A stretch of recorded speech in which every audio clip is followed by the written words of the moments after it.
you tweeting at me for saying your name. So would you like that tweet if you got it? I might like it if I got it right. Push the like thingy because I need somebody to like my tweets. Thumbs up. Thumbs up. No, but I was same thing, same routine. Couple people hacked up, investigated it. Inside the TV. No. Inside the TV. Just for first-time listeners. Inside the TV as I watched the murder mysteries that I stream or I watch on TV. It was an interesting one though last night. Guy got away. Scott, I seen 2 of them. Guy gets away scot clean. He's all fine and dandy. Guess how he got caught? That's something dumb. First of all, you kill somebody was dumb. That's the start. No, he got caught from a dog hair. They went and found the dog fiber, the little hair from the dog, and they matched it because the hair from the dog was in the clothing of the individual that was murdered. And it wasn't a human hair. And they couldn't figure it out. And they happened to go to his house. And then they came back a couple other times. And then the dog appeared. And they was like, And it clicked. Dog hair, dog. We'll put it together. Jail. And then there was 2 other dudes. They didn't kill somebody in the basement. Cleaned it all up. Clean. Every day. They put the paper, the plastic around everything clean. They got away scot clean. They thought they was chilling. They went to investigate, did the whole thing. You know, they did the luminol, sprayed everything, the whole thing. The blood splatter, whatever, went around on the back side, and there was just a little bitty dot of blood on the back side of a pole that they missed from cleaning up. Jail, rest of their life gone. Just like that, done.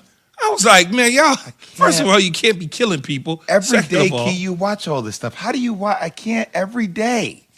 It's like you are the mastermind plotter now. I can see when yourself at home, like, nope, I'm going to tell her I didn't do this. I'm going to clean up all the evidence. You ain't gonna have no, you ain't got to worry about that with me. Ain't no, allegedly. Right? None of that. We won't be dealing with that. Remember when I had my tooth pulled out, Zubin? This Yes. is like, 3-4 months ago? Yeah. I got a dental implant yesterday. Have you heard of a dental implant? Yes. Have you ever had one, Keith? You know who owns, so the individual who created the dental implant, he owns a hotel that you stayed in and Zubin stayed in 17,000 million hundred times.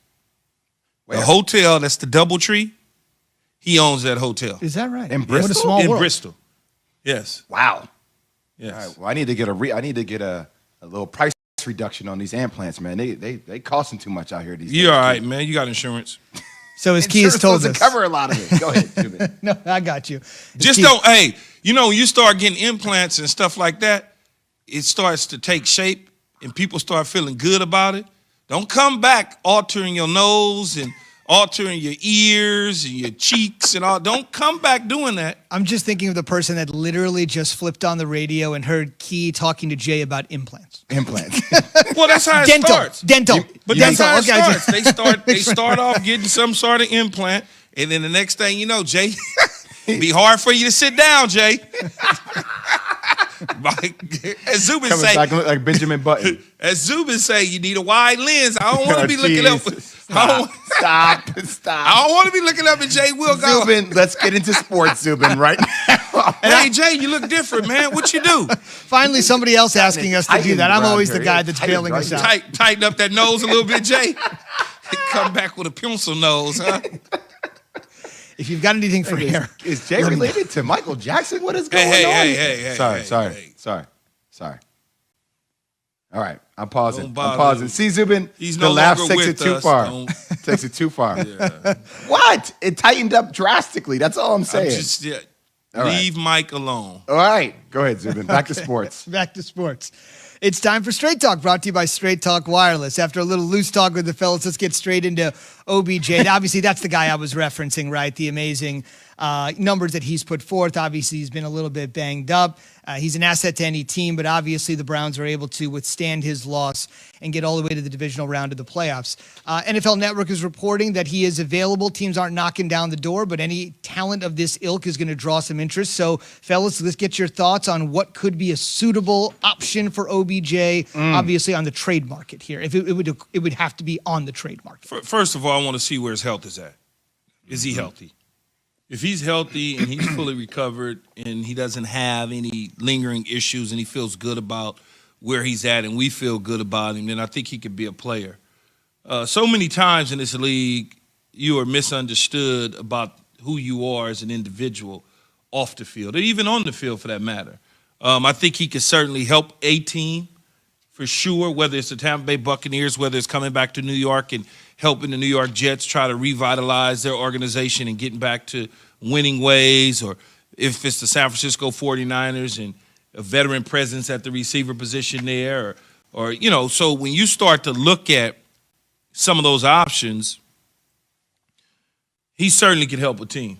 I can understand why Cleveland Jay would want to go in a different direction. Not because of his lack of production or availability. It's just more about the cost of him and Landry and the fact that they've gone further than they've ever been without him in the lineup for 16 full games.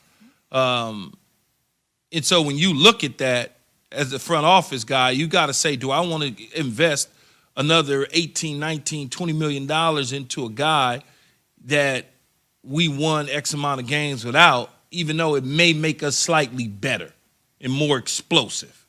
And so that's how you got to look at it. But he still could be a player in this league.